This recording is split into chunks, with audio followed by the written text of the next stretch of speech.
Gautam IAS academy की video lecture series में आपका स्वागत है।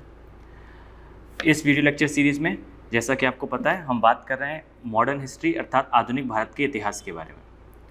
ये इस सीरीज़ का जो है 4th वीडियो है और इस वीडियो का इस लेक्चर का टॉपिक है अंग्रेज़ों की भारत विजय, कारण तथा समकालीन भारत।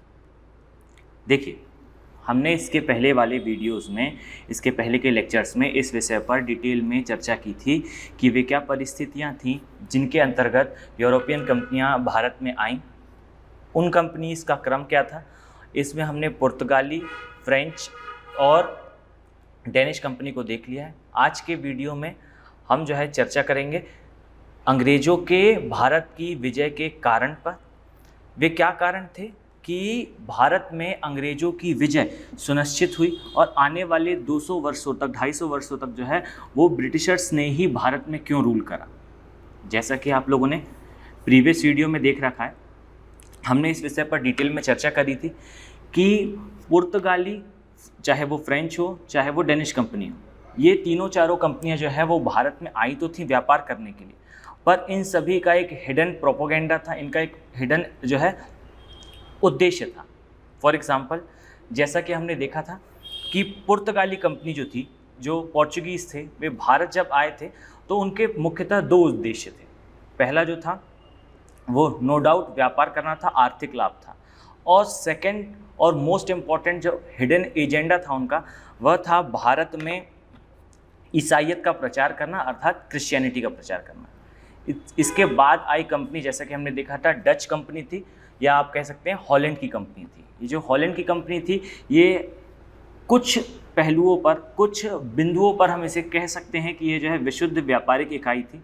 इनका मुख्यतः फोकस जो है वो व्यापार पर रहा था। इसके बाद हमने देखा अंग्रेज़ों का किस प्रकार आगमन हुआ, और इस अंग्रेज़ों वाले चैप्टर को हम आगे पूरी हिस्ट्री में, हमारा आधुनिक भारत पूरा अंग्रेज़ों पर, ब्रिटिशर्स पर बेस्ड है, इसलिए अंग्रेज़ों के बारे में या ब्रिटिश ईस्ट इंडिया कंपनी के बारे में जो है हम आगे और चर्चा करेंगे, इसलिए इसे अभी इस चैप्टर में, इस संदर्भ में जो है स्टॉप कर देते हैं। तो इसके बाद जो फ्रेंच कंपनी आई थी और डेनिश कंपनी आई थी, इनके बारे में हमने देख लिया है। आज के इस लेक्चर में हम 2 टॉपिक्स पर, 2 विषयों पर डिटेल में चर्चा करेंगे, और इस बात को आप अपने माइंड में सेट कर लीजिए कि ये जो टॉपिक है, आज का टॉपिक है, 4th लेक्चर का जो टॉपिक है, ये टॉपिक अत्यधिक इम्पॉर्टेंट है, बहुत अधिक पूछा जाने वाला टॉपिक है, परंतु यह मेंस का टॉपिक है। प्रीलिम्स में इससे बहुत अधिक क्वेश्चन नहीं आते हैं, और इन अ ब्रॉडर सेंस हम ये कह सकते हैं कि इससे प्रीलिम्स में क्वेश्चन नहीं आते। इस चैप्टर का, इस लेक्चर का विशेष महत्व होता है आंसर राइटिंग में। आप इसके द्वारा जो है अपनी आंसर राइटिंग को इम्प्रूव कर सकते हैं, प्लस आपके जो आंसर है उसमें क्वालिटी कंटेंट को ऐड कर सकते हैं। इंडिविजुअल, इस लेक्चर में जो हम बात करेंगे टॉपिक से, उससे इंडिविजुअल आने वाले क्वेश्चंस मैं आपको वीडियो के लास्ट में जो है बता दूंगा। उसके आंसर लिखने की कोशिश करें और ट्राई करें कि आप उसका आंसर जो है वो पॉइंट वाइज लिख पाएँ, उसको एक्सप्लेन कर पाएँ, और पॉइंट्स को बहुत अधिक एक्सप्लेन करने से अच्छा है कि आप पॉइंट वार जो है वो लगातार जानकारी को क्रोनोलॉजी में देने का प्रयास करें। देखिए, फर्स्ट टॉपिक आप जो है सेंटर हेडिंग डाल लीजिए अपने नोटबुक पे। सेंटर हेडिंग है ब्रिटिशर्स या ब्रिटिश ईस्ट इंडिया कंपनी तथा अन्य कंपनियों के मध्य अंतर। देखिए, differences between Britishers and other companies of Europe. देखिए, सबसे पहले हम इस विषय पर डिटेल में चर्चा करें। आपको जो है इसका संदर्भ समझना होगा कि हम जो है अंग्रेज तथा अन्य ईस्ट कंपनियों का कंपैरिजन क्यों कर रहे हैं। देखिए, मुख्यतः हम बात करेंगे 4 कंपनीज की। 4 कंपनीज कौन कौन सी है? फर्स्ट वन है जो है वो पुर्तगाली है, सेकंड वन जो है वो डच है, थर्ड स्वयं ब्रिटिशर्स हैं, और फोर्थ जो है वो हम फ्रेंच की बात करेंगे। इन 4 कंपनियों के बारे में जो है हम चर्चा करेंगे। 5th कंपनी जो डेनिश कंपनी है उसके बारे में हम अधिक चर्चा नहीं करेंगे। इसका प्रमुख कारण है कि डेनिश कंपनी का भारत में जो है, भारत के इतिहास में या आने वाले घटनाक्रम में बहुत अधिक महत्व नहीं है। इसी कारण जो है हम डेनिश कंपनी को बस छोड़ देंगे। मुख्यतः 4 कंपनियों के बारे में बात करेंगे, और वे 4 कंपनियां कौन कौन सी हैं? पहला है पुर्तगाली कंपनी, सेकंड है डच, थर्ड है खुद ब्रिटिशर्स और फोर्थ है हमारे फ्रेंच कंपनी। हम इन चारों का कंपैरिजन करेंगे और इस कंपैरिजन से हम इस कंक्लूजन पर पहुंचने का प्रयास करेंगे कि ब्रिटिशर्स ही क्यों या ब्रिटिश ईस्ट इंडिया कंपनी ही क्यों भारत में आगे जो है तक बढ़ पाई, आगे भारत में उपनिवेश अपना स्थापित कर पाई। केवल ब्रिटिशर्स क्यों, ऐसा क्यों नहीं था कि पुर्तगाली या डच या फ्रेंच कंपनी जो है भारत में आगे अपना उपनिवेश स्थापित कर पाए। इसे कई बार मेंस में जो है इस टॉपिक से कई बार मेंस में जो है प्रश्न अलग अलग तरीक़ों से पूछे जाते हैं और उन सभी का आंसर लगभग 80 to 90% सेम होता है। क्वेश्चन का अंदर मंशा, उसको पूछने का संदर्भ हमेशा यही रहता है कि आप कंपेयर करके बताएं कि अंग्रेज़ों की कंपनी या ब्रिटिश कंपनी या ब्रिटिश ईस्ट इंडिया कंपनी, इस कंपनी का ही भारत में आगे वर्चस्व क्यों रहा, अन्य कंपनियां अपने मार्ग में समय के साथ पिछड़ती क्यों चली गई।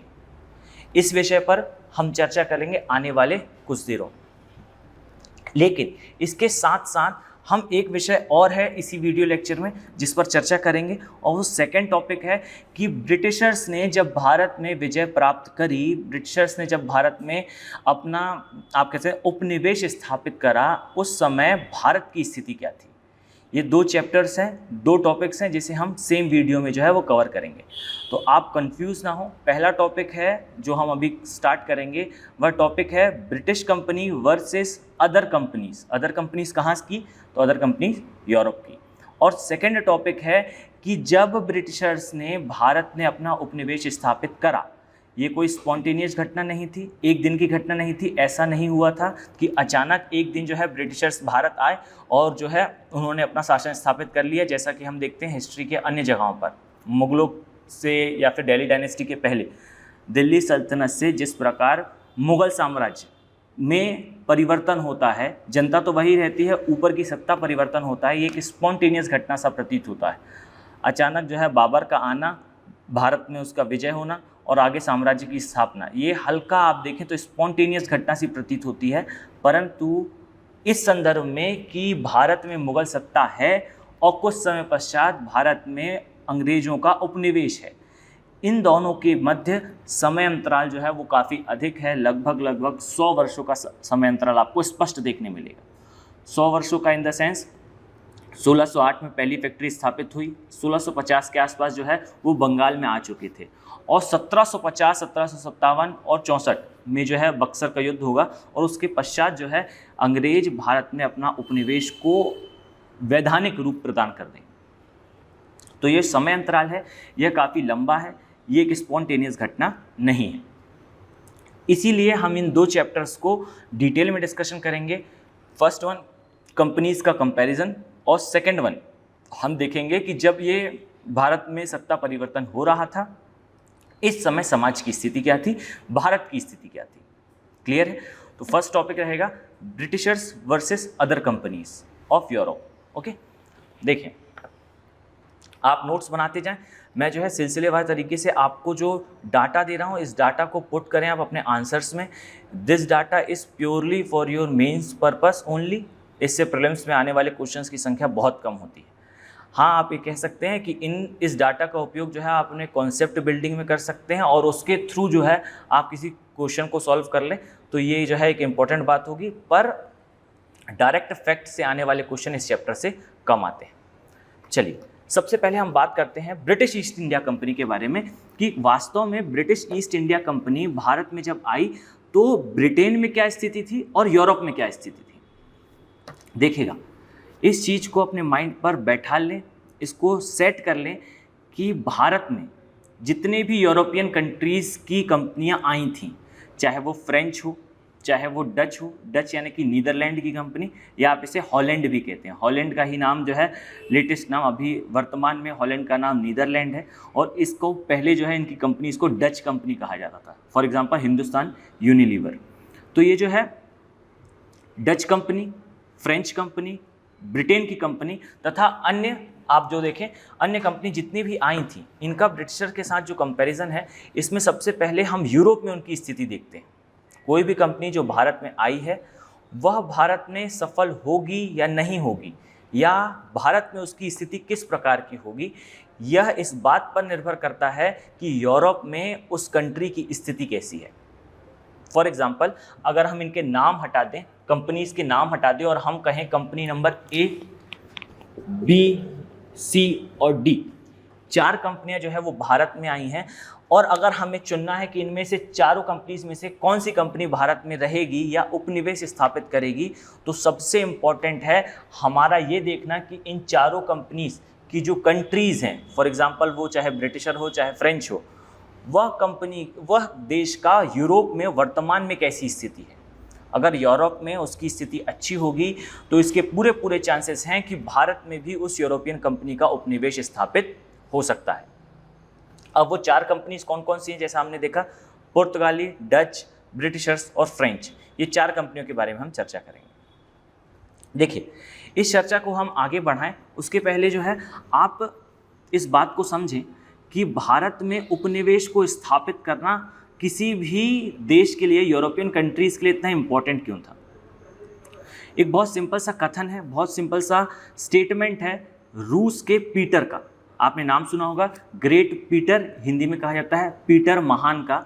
ये स्टेटमेंट है कि उस समय के यूरोप के लिए स्टेटमेंट था उनका कि कोई भी यूरोपियन कंट्री अगर विश्व के वाणिज्य पर अपना अधिकार चाहती है या विश्व के वाणिज्य पर अपना आधिपत्य चाहती है, तो इसके लिए यह आवश्यक होगा कि वह यूरोपियन कंपनी की जो कॉलोनी है, उसका जो उपनिवेश है, वह भारत में स्थापित हो। अगर उसका उपनिवेश भारत में स्थापित होता है तो इसकी पूरी संभावना है कि वह कंपनी और वह देश वर्तमान में, यानी कि पीटर ने जब ये स्टेटमेंट दिया था मध्यकाल के समय के लिए, वर्तमान में वह विश्व के व्यापार पर अपना अधिकार स्थापित करेगी तथा भविष्य में होने वाले ट्रेड पर उसका एकाधिकार स्थापित होगा। यह एक सिंपल सा स्टेटमेंट था पीटर महान का भारत के परिप्रेक्ष्य में, भारत के वाणिज्य के परिप्रेक्ष्य में। इन्हीं सारे स्टेटमेंट से यह क्लियर होता है कि भारत के अंदर जो व्यापार हो रहा है उस पर जो यूरोपियंस थे वे कब्जा नहीं तो एटलीस्ट एक बड़ा शेयर चाहते थे। इसी क्रम में जब ये कंपनीज भारत आ रही हैं तो जो ब्रिटेन की कंपनी है वह भारत में अपना सबसे बड़ा उपनिवेश और सबसे लंबे समय तक उपनिवेश स्थापित करती है। इस चीज़ को समझें, जो ब्रिटिश ईस्ट इंडिया कंपनी थी, इसमें सबसे पहली बात, सबसे इम्पोर्टेंट चीज़ कि वह समय से मेरा आशा है 18वीं शताब्दी। अब ये 18वीं शताब्दी का अर्थ क्या है? 18वीं शताब्दी का अर्थ है 1701 से लेके 1799 तक का। 1701 से 1799 का ये जो समय है, यह यूरोप में काफ़ी हलचल भरा समय था। इसको आप नोट करें। सबसे पहला पॉइंट डालेंगे कि British east India company versus other में सबसे पहला कारण जो ब्रिटिशर्स की भारत विजय का एक सबसे इम्पोर्टेंट कारण था, सबसे पहला था ब्रिटेन की यूरोप में स्थिति, या कहें ब्रिटेन या इंग्लैंड की यूरोप में स्थिति। भारत में इस समय 17वीं शताब्दी की हम बात करें तो भारत में इस समय जो है 4 कंपनियां हैं। फर्स्ट वन जो है वो पुर्तगाली है, सेकेंड डच, थर्ड जो है वो अंग्रेज स्वयं है, और फोर्थ जो है वो फ्रेंच है। तो हम देखते हैं Britishers versus other, Britishers versus other. तो सबसे पहली चीज, जो ब्रिटेन था इसकी स्थिति 17वीं शताब्दी या इसके पहले से भी आप थोड़ा गणना करना स्टार्ट कर दें तो जो ब्रिटेन की स्थिति थी वह पूरे यूरोप में अन्य कंपनियों से, जो कंपनियां भारत में आई थी, उनसे बहुत अच्छी थी। बहुत अच्छी कैसे थी तो इसको समझें। जो 4 कंपनीज आप देख रहे हैं, जो 3 कंपनियां आप देख रहे हैं वो डच है, पुर्तगाली और फ्रेंच है। तो जरा हम इनके नाम लिख लें पहले। सबसे पहले पोर्तुगीज। तो जो ये पुर्तगाली थे ये सबसे पहले भारत में आ चुके थे। इनका हिंद महासागर पर भी कब्जा था, हिंद महासागर से होने वाले ट्रेड पर इनका पूरा कब्जा था। परंतु ये पुर्तगाली जो है वो यूरोप में डेनिश के साथ लगातार युद्ध लड़ रहे थे। भले ही पुर्तगाल जो है डच के साथ डायरेक्ट वॉर नहीं कर रहा था, यूरोप में जो है उस समय मतलब जब ये शताब्दी चल रही थी, और इसके पूर्व से ही यूरोप में 2 मत थे, 2 ग्रुप बन चुके थे, 2 पोल्स बन चुके थे। एक पोल था डच का और दूसरा पोल था स्पेन का। और दूसरे पोल में जो स्पेन था उसका अच्छा साथी, उसका एक जोड़ीदार के रूप में उपस्थित थे पुर्तगाली। तो भारत में आने वाली दो कंपनी पुर्तगाली और डच आपस में ही यूरोप में लड़ रहे थे, और ये लड़ रहे थे, ऐसा नहीं था कि ये लड़ाई जो है वो साल 2 साल या 5 साल चल रही थी। ये जो है डच या नीदरलैंड या हॉलैंड वर्सेस स्पेन प्लस पुर्तगाल का ये जो युद्ध था वो यूरोप में लगभग 80 वर्षों तक लगातार चल रहा था।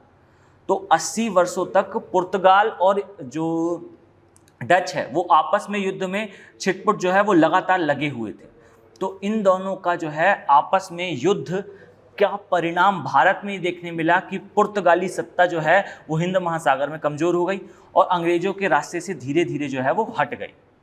सेकंड बचते हैं डच, जो इस वॉर में भारत में जीतते हुए दिखाई देते हैं। तो जो डच थे वे आगे अंग्रेज़ों से टकराते जरूर हैं, लेकिन अंग्रेज और डच आपस में जो है अनकहा समझौता कर लेते हैं और ब्रिटिशर्स जो है वो अपने आप को भारत तक सीमित रखते हैं, तथा जो डच कंपनी है वह अपने आप को मूलतः फोकस करती है इंडोनेशिया में। देखिएगा ध्यान से, हेडिंग क्या है हमारी हेडिंग है यूरोप में जो कंट्रीज़ हैं उनकी स्थिति। तो यूरोप में जो 3 कंट्रीज़ हैं, ब्रिटिशर्स के अलावा 3 कंट्रीज़ हैं। फर्स्ट वन पुर्तगाली, second one Dutch, third one French. तो इन 3 कंपनीज़ में से 2 कंट्रीज़ आपस में लड़ रही हैं यूरोप में, एक पुर्तगाल और एक डच। तो ये दोनों जो है 80 वर्षों तक युद्ध लड़ती रहती हैं और आपस में दोनों ही अपनी शक्तियां धीरे धीरे समय के साथ कम करती जाती हैं। जो थर्ड कंपनी है, थर्ड और सबसे इम्पॉर्टेंट कंपनी जो आगे चल के ब्रिटिशर्स की कॉम्पिटिटर बनती है, आगे चल के ब्रिटिश ईस्ट इंडिया कंपनी के लिए सबसे बड़ी समस्या क्रिएट करती है, और ब्रिटिश ईस्ट इंडिया कंपनी या हम करें इंग्लैंड की कंपनी, ब्रिटिशर्स जो है वो 3 बार फ्रेंच कंपनी के साथ वॉर करते हैं, जिसे हम कर्नाटक वॉर के नाम से जानते हैं, और अंततः जो है वो फ्रेंच कंपनी हारती है। इस हार का कारण क्या था? क्या कारण था कि यूरोप की ये जो थर्ड कंपनी थी, फ्रेंच कंपनी, जो काफ़ी शक्तिशाली कंपनी थी और ब्रिटिशर्स की सबसे बड़ी प्रतिद्वंदी कंपनी थी, वो अंततः जो है वो अंग्रेजों से हार जाती है। इस हार का कारण क्या था? तो एक नटशेल में बात करें, ज़्यादा डिटेल में ना जाएं हम, तो यूरोप के इतिहास पे थोड़ा नज़र डालेंगे आप, तो आप पाएंगे कि इंग्लैंड जो है वो 17वीं शताब्दी और उसके पहले से भी लगातार अपने ही देश के अंदर विद्रोह का सामना कर रहा था। और यह विद्रोह क्या था? बहुत सामान्य सी बात है, हमने जो है इंग्लैंड की क्रांति, रूस की क्रांति, फ्रेंच रिवॉल्यूशन ये देख रखा है विश्व इतिहास में। अगर आपको नहीं पता तो एक नटशेल में कहें तो जो फ्रांस है वह शुरुआत में एक लंबे समय तक अपने देश के अंदर एक क्रांति का सामना कर रहा था, और वह क्रांति अत्यधिक हिंसक क्रांति थी। जब भारत में फ्रेंच कंपनी आई, अपना ट्रेड चालू किया, इसी समय के आसपास से, और आप कहें पहले भी और बाद भी, जो फ्रांस था वहाँ पर जो है लगातार युद्ध चल रहा था और लगातार क्रांति चल रही थी, और क्रांति का स्वरूप जो है काफ़ी हिंसक था। और यह हिंसक क्रांति थी मोनार्की के खिलाफ, अर्थात राजतंत्र के विरुद्ध। फ्रांस में जो है एक युद्ध चल रहा था, क्रांति चल रही थी, युद्ध नहीं कहेंगे इसे, क्रांति कहेंगे। फ्रांस में जो है क्रांति चल रही थी, और इस हिंसक क्रांति के कारण बार बार जो है फ्रांस या फ्रेंच सरकार का फोकस जो है वो अपने उपनिवेश से हटकर अपनी इस क्रांति की ओर आ रहा था। तो वो पूरे फोकस से भारत में कार्य नहीं कर पा रहे थे, फर्स्ट चीज़। सेकेंड चीज़, जब फ्रांस में जब यह क्रांति समाप्त हो जाती है, इसके पश्चात जो है वो नेपोलियन बोनापार्टा का उदय होता है फ्रांस में, और फ्रांस में उसका उदय होता है। वह लगातार युद्ध करता है, यूरोप में लगातार युद्ध करता है, और युद्ध करने के पश्चात एंड ऑफ द डे उसकी हार भी हो जाती है।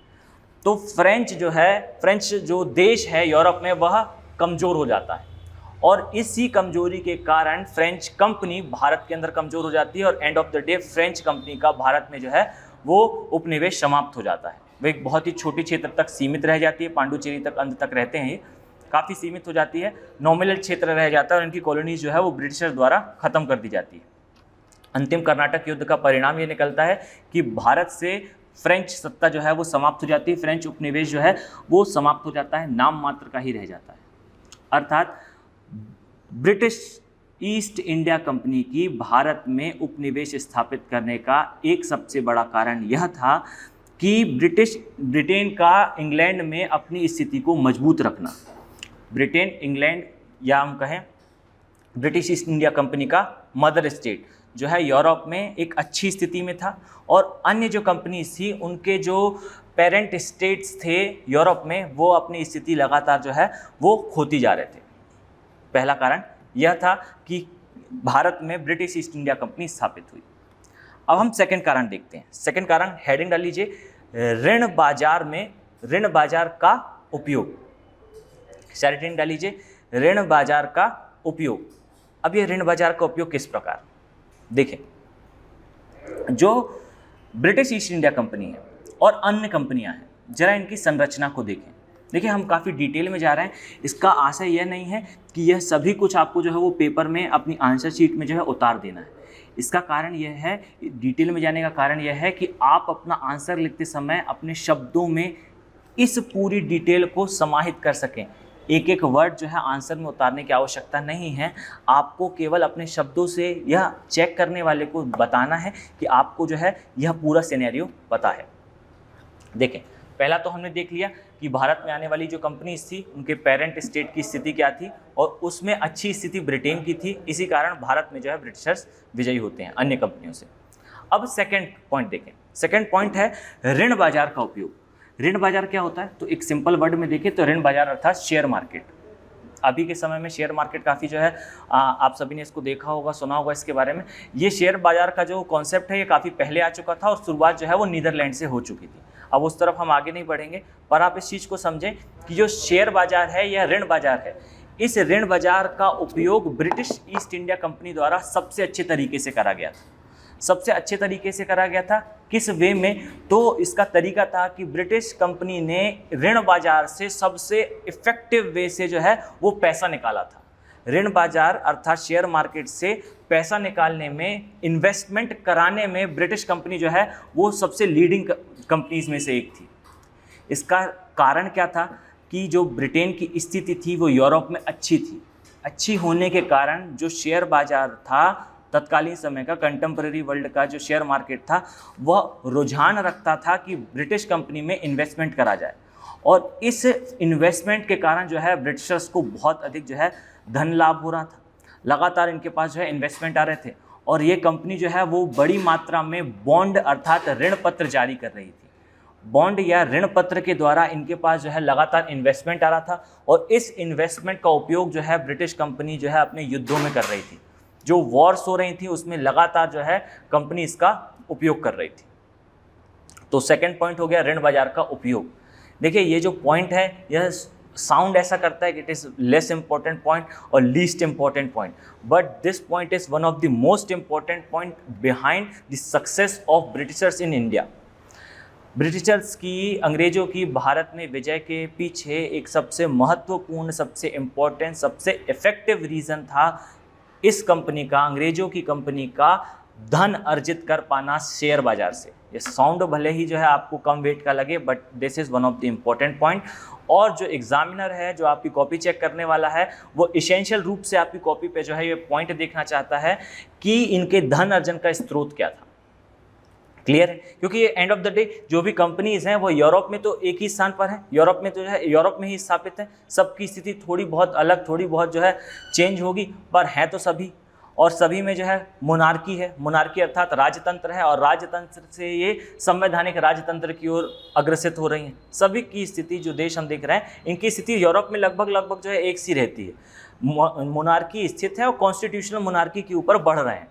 इंग्लैंड शांतिपूर्वक बढ़ रहा है और फ्रांस जो है वो हिंसा के द्वारा बढ़ रहा है। तो ये जो स्थिति है लगभग एक जैसी है, पर इन स्थितियों में एक देश आगे बढ़ जाता है, इसके ऊपर हम जो है विचार करना है। थर्ड पॉइंट डालें व्यापारिक संरचना का। आप लिख लीजिए पॉइंट व्यापारिक संरचना। अब हम फिर से आते हैं इन चारों कंपनीज में।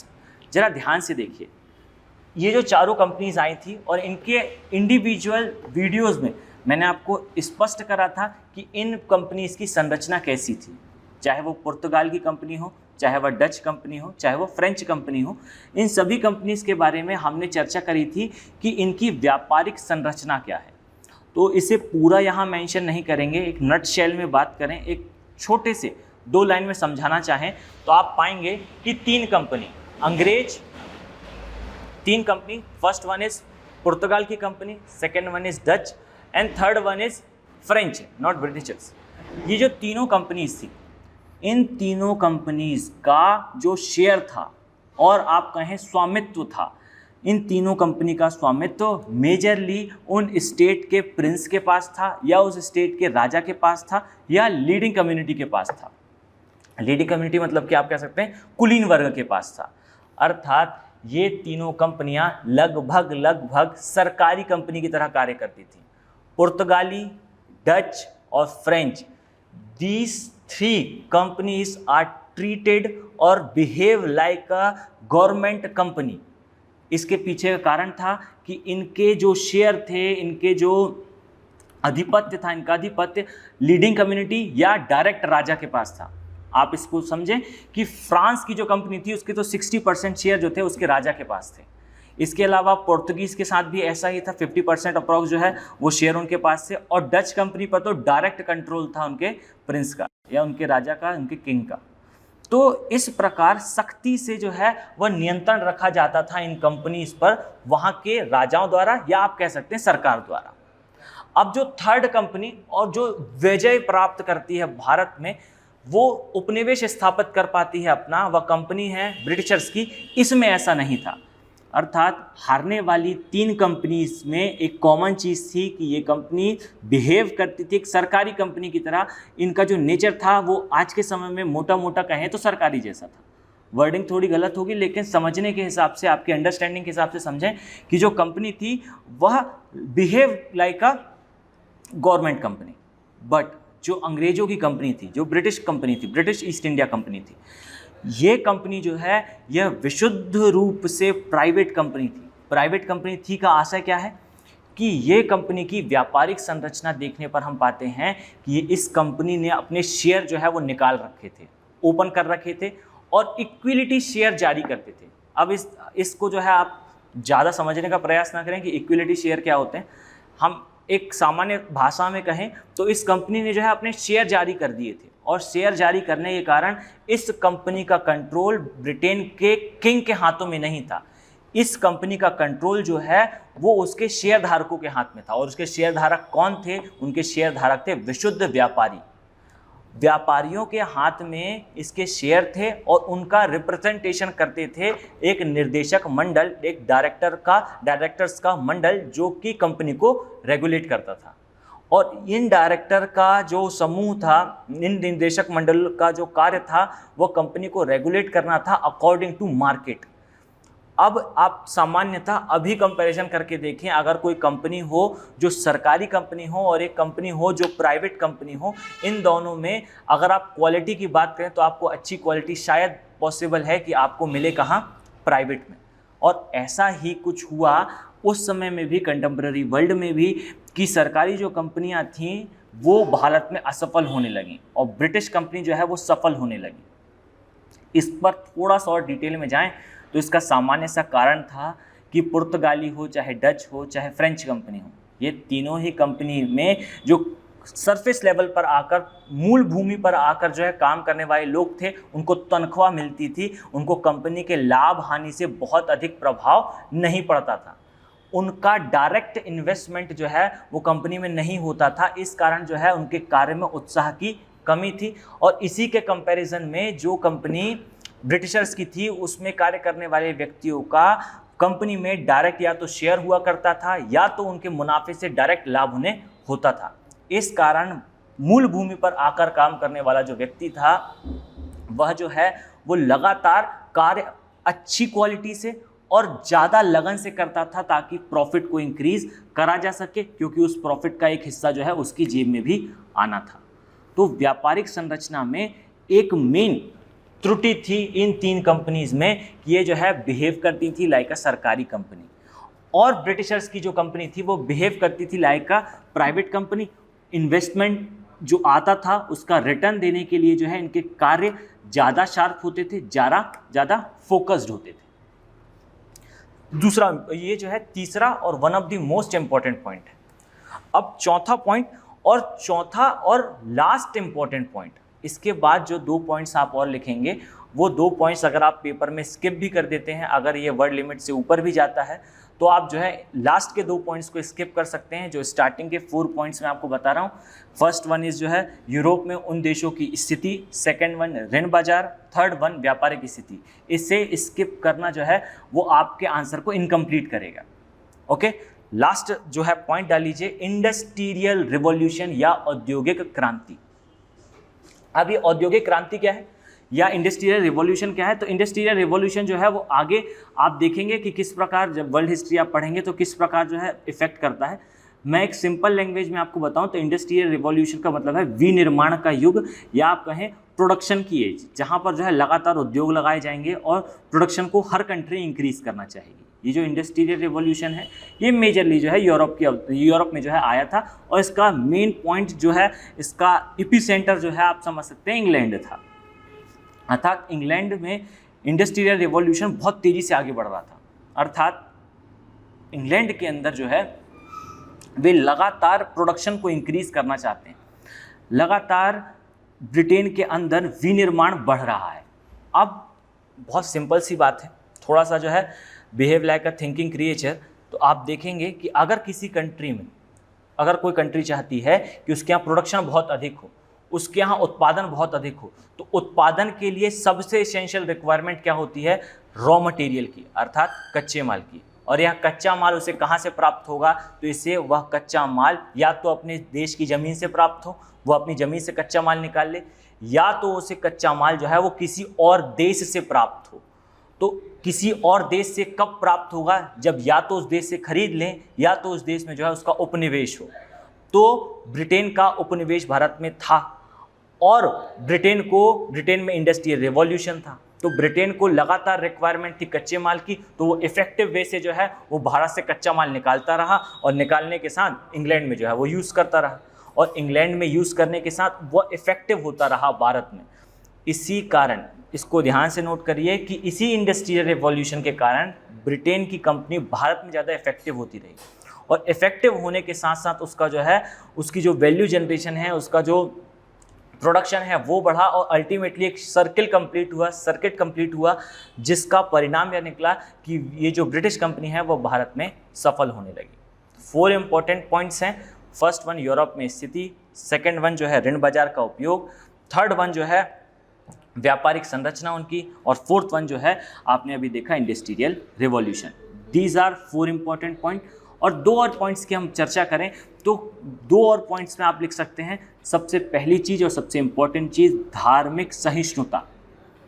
आप देखेंगे जितनी भी अन्य कंपनियां आई थी, जितनी भी अन्य यूरोप की कंपनियां आई थी, वे सभी और मेन पुर्तगाली जो थे वो धार्मिक रूप से असहिष्णु थे। असहिष्णु मतलब कि वे जो है वो थोड़े रेडिकल थे, थोड़े जो है वो कट्टरपंथी थे। पुर्तगालियों के तो भारत आगमन का एक मुख्य कारण भी यही था कि क्रिश्चियनिटी अर्थात ईसाइयत का प्रचार करना। ब्रिटिशर्स के साथ ऐसा कुछ नहीं था। ब्रिटिश ईस्ट इंडिया कंपनी जो है विशुद्ध व्यापारिक इकाई थी, और वो जो है वो भारत में आई किस लिए थी? वो स्पष्ट रूप से भारत में आई थी व्यापार करने के लिए। इस व्यापार के पीछे धार्मिक उद्देश्य नहीं था, और यही वो कारण है कि ब्रिटिश कंपनी को भारत में स्वीकार कर लिया गया था जनमानस के द्वारा। अब ये जो है ये थोड़ा कंट्राडिक्टरी जो है स्टेटमेंट है कि भारत में अंग्रेजों को स्वीकार कर लिया गया था। तो इसको समझिए कि ये कोई स्पॉन्टेनियस घटना नहीं थी कि आज जो है अंग्रेज आया और कल बोला कि हम जो है वो सरकार में बैठेंगे। ये एक बहुत ग्रेजुअल प्रोसेस थी। लोग जो है वो अंग्रेजों को बायकॉट करना या उनका जो उनके प्रति जो है विद्रोह करना स्पॉन्टेनियसली स्टार्ट नहीं कर सकते थे। ब्रिटिशर ने उनको स्टार्टिंग में विद्रोह करने का रीज़न नहीं दिया। स्टार्टिंग में ही उन्होंने ऐसा कोई कृत्य नहीं करा, ऐसा कोई कार्य नहीं करा जिसके कारण जो है वो विद्रोह हो और जनमानस जो है उनको एक्सेप्ट ना करे। तो जो तत्कालीन समय में जनता थी उनके सामने एक अच्छा ऑप्शन था। एक अच्छा ऑप्शन ये था कि जो 4 कंपनीज़ हैं, या मेजर कंपनी में देखिए पुर्तगाली जो है वो लगातार लगातार भारत में धार्मिक असहिष्णु कार्य कर रही है, उनका जो है वो परिदृश्य थोड़ा जो है वो असहिष्णु की तरह है, उसकी बजाय ऐसी कंपनी के साथ ट्रेड करना जो धार्मिक रूप से भले ही सहिष्णु ना हो, अपन तो न्यूट्रल तो है, उनका जो है एक हिडन एजेंडा, उनका रिलीजन तो नहीं है। दैट्स वाई इनकी एक्सेप्टेंसी भारत में अदर कंपनीज की अपेक्षा अधिक थी। क्लियर होता है। और लास्ट पॉइंट लिख लीजिए, सैन्य कुशलता या आप कहें नौसैनिक शक्ति। तो जो तीन कंपनीज आप देख रहे हैं, ये तीनों कंट्रीज़ की जो नौसेना थी, जो नेवल पावर थी इनकी, इन तीनों कंट्री की नेवल पावर से अच्छी उच्च क्वालिटी के हथियार वाली, यानी कि आप कह सकते हैं उस समय के हिसाब से आधुनिक जो कंपनी थी, जो देश था, वह ब्रिटेन था। ब्रिटेन की जो रॉयल नेवी है, आपने नाम अभी भी सुना होगा, और उस समय भी जो है ये काफ़ी फेमस थी। ब्रिटेन की रॉयल नेवी जो है वह तत्कालीन समय में जो यूरोप था उसकी बेस्ट नेवल पावर मानी जाती थी, और यह बेस्ट नेवल पावर जो है अंततः जो है अल्टीमेटली जो है अपनी कंपनी का सपोर्ट प्रत्यक्ष रूप से ना करे तो अप्रत्यक्ष रूप से तो यह करा करती थी। तो ब्रिटेन की स्थिति ब्रिटेन की स्थिति यूरोप में भी अच्छी बनी हुई थी उस कारण, और उसी कारण जो है इंग्लैंड के बाहर उनके उपनिवेश में भी अच्छी बनी हुई थी। तो ये 4 पॉइंट्स जो हैं इनको एसेंशियल रूप से ध्यान रखें, ये बेहद ही इम्पॉर्टेंट पॉइंट है, इनके थ्रू जो है आप अपना आंसर अच्छे तरीके से बिल्ड कर सकते हैं। ये जो टॉपिक है अंग्रेज या ब्रिटिशर्स वर्सेस अदर कंट्रीज़, ये काफ़ी इम्पॉर्टेंट है। आपने देखा कि व्यापारिक संरचना किस प्रकार की थी, किस प्रकार जो है ट्रेड चल रहा था, और किस प्रकार जो है आगे की स्थिति निर्मित होती है। ओके, अब जो है आप इसी वीडियो लेक्चर में हम नेक्स्ट टॉपिक के बारे में चर्चा करेंगे, और ये नेक्स्ट टॉपिक जो है वो काफ़ी इंपॉर्टेंट है। सेंटर हेडिंग डाल लीजिए, ब्रिटिश साम्राज्य की विजय के समय। नेक्स्ट टॉपिक डाल लें, ब्रिटिश साम्राज्य की विजय के समय भारत की स्थिति, या कंटेम्पररी वर्ल्ड के सापेक्ष, समकालीन विश्व के सापेक्ष भारत की स्थिति। देखें, अब हम जो है इस पर चर्चा करेंगे, और आप जो है की पॉइंट्स को, जहां पर चीज़ें चेंज हो रही हैं उनको नोट डाउन करें। समझिएगा, बहुत आसान है, बस आप जो है थोड़ा सा फील करने की कोशिश करें, उस चीज़ को समझने की कोशिश करें कि मैं कन्वे क्या करना चाह रहा हूँ। देखिए, जो ब्रिटिश साम्राज्य है वो तो इंग्लैंड में है, ब्रिटिश साम्राज्य जो है वो यूरोप में है, उसका भारत के साथ डायरेक्ट कोई लेना देना नहीं है, उनकी एक कंपनी भारत में है। अब वो कंपनी भारत में विजय प्राप्त करेगी, अब वो पहले तो स्टार्ट करती है ट्रेड के थ्रू सब सामान जो है वहाँ जा रहा है, स्थिति क्लियर है। लेकिन ऐसी क्या परिस्थितियाँ थीं कि वो कंपनी जो ट्रेड मात्र करने आई थी, उस ट्रेड मात्र करने वाली कंपनी जो है उसका भारत में शासन ही स्थापित हो जाता है। शासन ही स्थापित हो जाने के पीछे, पूरा कैप्चर कर लेने के पीछे स्थिति क्या थी और कैसे निर्मित हुई, इसको समझने के लिए आपको समझना होगा कि ब्रिटिशर्स जब भारत में विजय प्राप्त कर रहे थे उस समय भारत कैसा था, भारत की स्थिति कैसी थी। क्लियर? अब हम देखें तो हम किस समय की बात कर रहे हैं। हम बात कर रहे हैं, नोट कर लीजिए, 18वीं शताब्दी की। और 18वीं शताब्दी का मतलब 1701 से 1799 के बीच की। थोड़ा बहुत आप जो है इसको ऊपर नीचे कर सकते हैं, थोड़ा बहुत जो आप समझ सकते हैं कि डेट 10-15 साल ऊपर नीचे जो है वो चल सकते हैं। इवेंट्स जो है थोड़ा बहुत आगे बढ़ सकते हैं। कुछ ऐसे इवेंट्स होते हैं, समझिए कि वो 1650 में हुए होते हैं। आप जब उन इवेंट्स की डेट देखेंगे तो आपको समझ में आएगा कि वो 1650 में हुआ था, पर उसका मेजर इफेक्ट 1700 में दिख रहा है, तो हम उसको जो है वो 1700 में ही काउंट कर रहे हैं। ठीक है, समझिए। जो कंपनी है ब्रिटेन की, वह भारत में जब विजय प्राप्त करेगी, इस शताब्दी में करेगी। 18वीं शताब्दी के बाद तो जो है वो खेल समाप्त हो चुका होगा, वो संकट समाप्त हो चुका होगा कि सत्ता किसके पास है। 1800 के बाद जो है वो एकदम क्रिस्टल क्लियर स्थिति है कि भारत में अब बहुत लंबे समय तक जो है अंग्रेज रहेंगे। तो ये स्थिति तो 1750 के बाद 57 और 64 में क्लियर हो जाएगी। ये जो 100 साल का ड्यूरेशन है, इस 100 साल की ड्यूरेशन में क्या होता है आप इसे समझें। देखिए, इसके लिए हम थोड़ा पीछे से स्टार्ट करते हैं। तो भारत में जो मुगल सत्ता है वो बाबर के समय स्थापित हो चुकी थी। बाबर जो है वो काबुल से भारत आया और उसने जो है वो युद्ध में विजय हुआ और 4 युद्ध लड़ता है। उसके बाद बाबर के बाद उसका पुत्र हुमायूं के बाद अकबर के बाद जहांगीर के बाद शाहजहां और फिर आता है औरंगजेब। ये जो 4-5 शासक हैं, इन्होंने बहुत बेहतरीन तरीके से कम राज्य की सीमा की सुरक्षा तो की ही होती है, भले ही एडमिनिस्ट्रेशन कैसा भी हो। अब जो अंतिम मुगल सम्राट है, अब यहाँ ध्यान दें कि अंतिम मुगल सम्राट ब्रैकेट में प्रभावी या इफेक्टिव या पावरफुल, जो अंतिम पावरफुल मुगल सम्राट था औरंगजेब, उसकी मृत्यु हो जाती है 1707 में। औरंगजेब की मृत्यु हो जाती है 1707 में। और 1707 में औरंगजेब की मृत्यु के साथ एटलीस्ट हम ये तो कह सकते हैं कुछ हुआ हो ना हो, भारत में मुगल साम्राज्य का पतन तो प्रारंभ हो ही गया था। तो 1707 के बाद भारत में मुगलों का जो पतन था वो क्रमिक तौर पर प्रारंभ हुआ, स्पॉन्टेनियसली नहीं हुआ था। अभी 1707 की स्थिति को देखें तो भारत में उस समय हैं ब्रिटिशर्स, हैं फ्रेंच, हैं पुर्तगाली, डेनिश, डच, सभी उपस्थित हैं। कुछ कमज़ोर, कुछ शक्तिशाली, परंतु उपस्थिति सभी की है। अब इस समय जो 1707 में औरंगजेब की मृत्यु होती है, तो औरंगजेब की मृत्यु के पश्चात जो है वो मुगल साम्राज्य का पतन होने लगता है।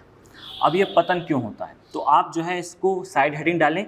सबसे पहले मुगल साम्राज्य के पतन के कारण, यही जो है आगे आपको हेल्प करेगा आंसर राइटिंग में, और इसी के थ्रू जो है बहुत सारे फैक्ट्स को किल कर पाएंगे। तो मुगल साम्राज्य का भारत में पतन होता है और उसके पतन के हम कारण लिख रहे हैं। तो सबसे पहला, सबसे इम्पोर्टेंट आप लिखें कि भारत में जो मुगल सम्राट थे उनका अयोग्य सिद्ध होना, अर्थात उत्तरवर्ती मुगल सम्राटों की अयोग्यता। लिख लिया आपने। अब इस पे जो है थोड़ा सा डिस्कशन करें तो हम पाएंगे मुगल जो एडमिनिस्ट्रेशन है, जो मुगल कालीन साम्राज्य का प्रशासन है, इस प्रशासन में, इस एडमिनिस्ट्रेशन में जो हेड होता है, जो सेंटर में स्थापित होता है, वो कहलाता है ब्रिटिश साम्राज्य का एकमात्र कर्ता धर्ता, और यही जो है पूरा कार्य करता है। अब ये जो केंद्रीकृत सत्ता है, इस केंद्रीकृत, देखिए सेंट्रलाइज्ड सत्ता या केंद्रीकृत सत्ता मैं इसलिए वर्ड यूज़ कर रहा हूँ क्योंकि अल्टीमेटली पावर जो है किंग के पास थी, परंतु इसका जो नेचर है, अगर आप इसे पूरे पॉलिटी के वे में पढ़ेंगे तो ये एक डिसेंट्रलाइज्ड सत्ता महसूस होती है, एक विकेंद्रीकृत शासन व्यवस्था महसूस होती है। पर समझने के हिसाब से इन नटशेल हम कह सकते हैं जो मुगल साम्राज्य है उसका जो एक अल्टीमेट किंग होता है, ये जो किंग का पद होता है ये व्यक्ति प्रधान पद होता है, अर्थात पर्सनैलिटी ड्रिवन पोस्ट होती है। मुगल साम्राज्य का जो भी हेड होगा, इसको समझे, मुगल साम्राज्य का जो भी मान लीजिए हेड है, उस हेड की जैसी प्रवृत्ति है, वह पावरफुल है, एग्रेसिव है, या हम जो है सीधी भाषा में कहें तो कमज़ोर है, व्यक्तित्व उसका बहुत नीचा है, चारित्रिक रूप से कमज़ोर है, तो ऐसा व्यक्ति जब पद पर बैठता है तो साम्राज्य भी जो है वो लगातार उसका पतन होने लगता है, लगातार नीचे आने लगता है।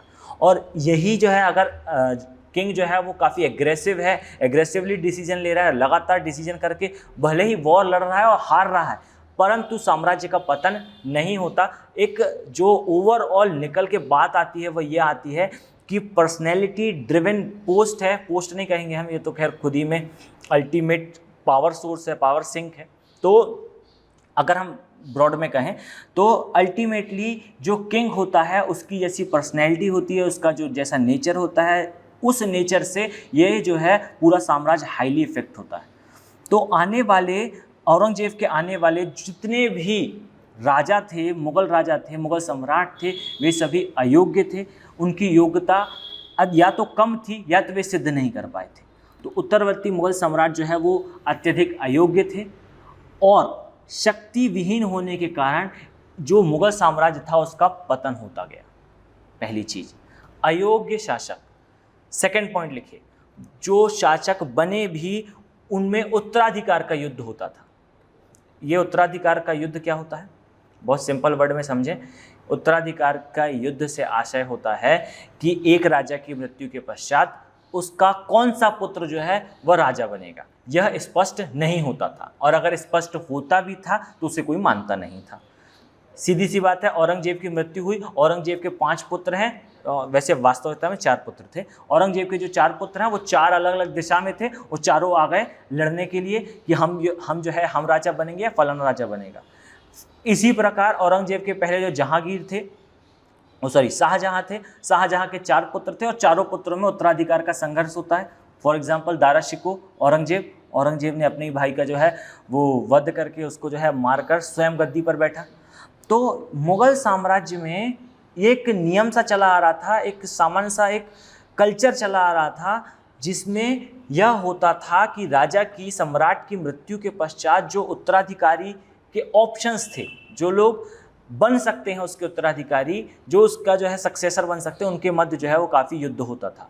और इसी उत्तराधिकार का युद्ध भी जो है वो मुगल साम्राज्य के पतन का कारण बनता है। This is second most important. हमारा टॉपिक भले ही है कि ब्रिटेन की या ब्रिटिश ईस्ट इंडिया कंपनी की विजय के समय भारत, परंतु इसमें हम ये देखेंगे कि क्या कारण था कि मुगलों का भारत में पतन हो गया। पहली चीज़ तो हमने देख ली कि उनके जो है उत्तराधिकारियों के मध्य युद्ध होता था, अयोग्य उत्तराधिकारी आते थे। अब थर्ड चीज़ देखें, थर्ड और one of the most important चीज़ कि जो मुगल साम्राज्य भारत में था उसमें लगातार बाहर से आक्रमण हो रहे थे अर्थात बार बार मुगल राजाओं को, मुगल सम्राटों को युद्ध लड़ना पड़ रहा था ईरानी और दुर्रानी आक्रमणकारियों से। अब आप जो है 2 मिनट के लिए सोचेंगे कि ये ईरानी और दुर्रानी क्या होता है। मैं सामान्यतः बताऊं तो ईरानी अर्थात वास्तव में अभी के समय का ईरान, ठीक है, और दुर्रानी का मतलब है अभी के समय का अफगानिस्तान। तो ईरान और अफगानिस्तान से आक्रांता बार बार भारत में आक्रमण कर रहे थे 1707 के बाद। 1707 के बाद अयोग्य शासक है, प्लस ये जो है अदर कंट्रीज से आक्रमण भी हो रहे हैं। और ये ईरानी दुर्रानी शासक कौन थे, तो नाम आप सभी ने सुन रखा होगा। जो ईरानी शासक था, इसको फारस का शासक भी कहते हैं, शासक का नाम है नादिर शाह। नादिर शाह जो है वो भारत में 1738 में आक्रमण करता है और 39 तक, मतलब ये पूरा 2 साल तक जो है उसका युद्ध चलता रहता है, अलग अलग स्थानों पर आता है, लूटपाट करता है और जो है काफ़ी जैसे कहा जाता है कि कोहिनूर का हीरा ले गया था, मयूर सिंहासन ले गया था, तो ऐसी सब चीज़ें जो है नादिर शाह भारत से लूट कर ले गया। तो एक आक्रमण जो है वो 1738-39 में हो जाता है और वो आक्रमण किसका है, फारस के शासक, ईरानी शासक, नाम नादिर शाह का। ये भी एक पतन का कारण है।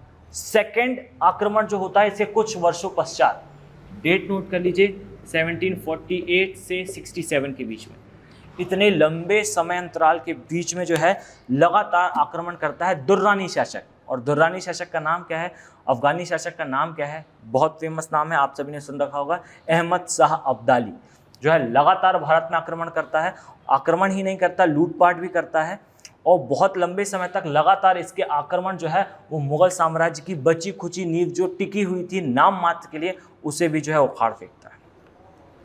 जो ये दुर्रानी या अफगानी शासक है अहमद शाह अब्दाली, इसने जो है अल्टीमेटली एक कार्य और करा था, और वह एक कार्य क्या था, इसने जो है इससे टकराने के पश्चात, अर्थात अहमद शाह अब्दाली से टकराने के पश्चात भारत में जो सत्ता प्राप्त करने के एक मजबूत दावेदार थे। कौन मजबूत दावेदार था? मुगलों के बाद 2 संगठन और थे, 2 ग्रुप्स और थे, संगठन तो गलत वर्ड हो जाएगा। मुगलों के पश्चात जो 2 प्रमुख ग्रुप्स थे जो सत्ता प्राप्त कर सकते थे। फर्स्ट वन कौन? अंग्रेज, और सेकंड वन कौन? तो वो थे मराठा। तो ये जो अहमद शाह अब्दाली है, इसने भारत को लूटा तो जरूर, मुगल साम्राज्य को लूटा तो जरूर, लेकिन साथ में एक बहुत विशेष युद्ध लड़ गया है। और वह युद्ध कौन सा था? पानीपत का तृतीय युद्ध। तो पानीपत के तृतीय युद्ध में इसने जो है वो हरा दिया किसको? मराठा को। भले ही हराया ना हो, दोनों ही हार गए हों, पर इसने एटलीस्ट ये क्लियर कर दिया कि भारत में जो मुगल सत्ता है उसके बाद के जो 2 उत्तराधिकारी बन सकते हैं, दोनों में से एक जो है अब वो उत्तराधिकारी नहीं बनेगा। मुगलों के बाद मराठा भारत में सत्ता स्थापित नहीं कर पाएंगे और ये सत्ता अल्टीमेटली सेकंड नंबर के दावेदार को अर्थात ब्रिटिशर्स को मिलेगी। तो ये जो 2 आक्रमण थे, ये one of the most important आक्रमण थे, जिनके कारण बचा खुचा औरंगजेब की मृत्यु के पश्चात बचा खुचा जो साम्राज्य था, जो मुखौटा था मुगल सम्राट का, वो जो है वो नीचे गिर गया, वो जो है और भी पतन की स्थिति को प्राप्त करने लगा। अब देखें, ईरानी दुर्रानी जो है आक्रमण हो गए। इसके पश्चात मुगलों की पतन का एक अन्य कारण यह भी था कि मनसबदार या सूबेदार या जागीरदार या ज़मींदार, ये सभी वर्ड्स जो है वो मिडेवल हिस्ट्री के हैं, और मिडेवल हिस्ट्री की लेक्चर सीरीज़ में आप इनके बारे में समझेंगे कि मनसबदार क्या होता है, सूबेदार क्या होता है, जागीरदार क्या होता है। आप बस इतना समझ लीजिए कि ये जो थे, ये सभी लोग भारत में जब मुगल सत्ता के अधीन थे, जब तक शासक अच्छा था तब तक इनका व्यवहार भी अच्छा था, इनका नियंत्रण भी जो है वो जनता के फायदे वाला था। अच्छा शासक जाते ही इनके जो कार्य थे वे थोड़े स्वार्थी हो गए, और वे जो है लगातार लूट खसूट करने लगे। लूट खसूट से आशय ये है कि डायरेक्ट नहीं लूटा करते थे, परंतु अपने अधिकारों का दुरुपयोग करके भ्रष्टाचार के कारण जो है वो स्थिति को लगातार खराब कर रहे थे, और यह भी एक जो है मुगल साम्राज्य के पतन का कारण था। रेवेन्यू कम आ रहा था मुगल सम्राट के पास, सेना कमज़ोर हो रही थी। फिफ्थ मोस्ट इम्पॉर्टेंट पॉइंट, और लास्टली इसकी परिणति क्या होती है। हमने यह मुगलों का पतन मॉडर्न हिस्ट्री में पढ़ा ही क्यों है, इसके पढ़ने का कारण ये था कि इन सभी चीज़ों के कारण, फर्स्ट वन मुगल जो है उत्तराधिकारियों का अयोग्य होना, थर्ड जो है उत्तराधिकार का युद्ध, और उसके बाद जो है इसके बाद जो है ईरानी दुर्रानी आक्रमण, इन सब से अल्टीमेटली हुआ क्या। अल्टीमेटली इन सभी चीज़ों से हुआ यह कि विशाल मुगल साम्राज्य जो है वह कई छोटे छोटे टुकड़ों में विभक्त हो गया। 18वीं शताब्दी आते आते नक्शे पर से मुगल साम्राज्य का नाम हट चुका था, और उसके स्थान पर छोटे छोटे उत्तराधिकारी राज्य जा चुके थे। फॉर एग्जाम्पल, बंगाल अलग हो चुका था, दक्षिण का भाग मतलब हैदराबाद, ये अलग हो चुकी थी। अन्य रियासतें, राजपूताना बन चुका था, मराठा अच्छे से बन चुका था, स्टैब्लिश हो चुका था। वो तो आगे आक्रमण होगा तो फिर वो नष्ट हो जाता है, लेकिन अकेले जो है स्टैब्लिश हो चुका था अच्छे से। अर्थात मुगल साम्राज्य छोटे छोटे प्रांतों में विभक्त हो गया था। आप इन प्रांतों का नाम नोट करें। सबसे पहले लिखें, इन प्रांतों को 3 पार्ट में डिवाइड करते हैं। अर्थात मुगल साम्राज्य के पतन के पश्चात जो 3 टाइप के प्रांत बनते हैं, 3 प्रांत नहीं, 3 टाइप के जो प्रांत बनते हैं। फर्स्ट लिखिए उत्तराधिकारी वाले राज्य। उत्तराधिकारी वाले राज्य, मैं आपको मतलब बताता हूँ उत्तराधिकारी वाले राज्य का। पहले उत्तराधिकारी के राज्य हैं, मतलब कि ये जो राज्य हम अभी लिखने वाले हैं इनके नाम है अवध, बंगाल और हैदराबाद। ये तीनों ही पहले मुगल साम्राज्य के डायरेक्ट नियंत्रण में थे। अर्थात बंगाल, अवध और हैदराबाद में जो डायरेक्ट सत्ता थी वो केंद्र वाली सत्ता थी, वह डायरेक्टली मुगल सम्राट के द्वारा कंट्रोल होते थे। मुगल सम्राट गया, मुगल सम्राट की शक्ति गई। अब यहाँ के जो थे, कई जगह नायब कहा जाता है, कई जगह जो है नवाब कहा जाता है, कई जगह नायक भी कहते हैं। तो ये जो है अपने आप को स्वतंत्र घोषित करते हैं, कह देते हैं कि हमारा कोई संबंध जो है वो डायरेक्ट नहीं है मुगल सम्राट से, हम टैक्स जो है वो मुगल सम्राट को नहीं भेजेंगे। कहेंगे नहीं तो एटलीस्ट उसको फॉलो जरूर करते हैं। सेकेंड ग्रुप ऑफ स्टेट्स जो है वो थे स्वतंत्र राज्य। और स्वतंत्र राज्य कौन से थे? स्वतंत्र राज्य से आशय क्या है? तो स्वतंत्र राज्य से आशय ये है कि ये जो राज्य हम लिखने वाले हैं ये कभी मुगल सत्ता के अधीन थे, परंतु अब नहीं हैं। थे मतलब कि औरंगजेब के समय थे, उसके बाद जो है वो अपने आप को मुक्त घोषित कर चुके हैं। अब ये स्पष्ट रूप से ये कहते हैं कि हमारा कोई संबंध नहीं है मुगल सम्राट के साथ। और ये 3 राज्य कौन से थे? ये थे ये थे केरल, सबसे इंपॉर्टेंट तो केरल था।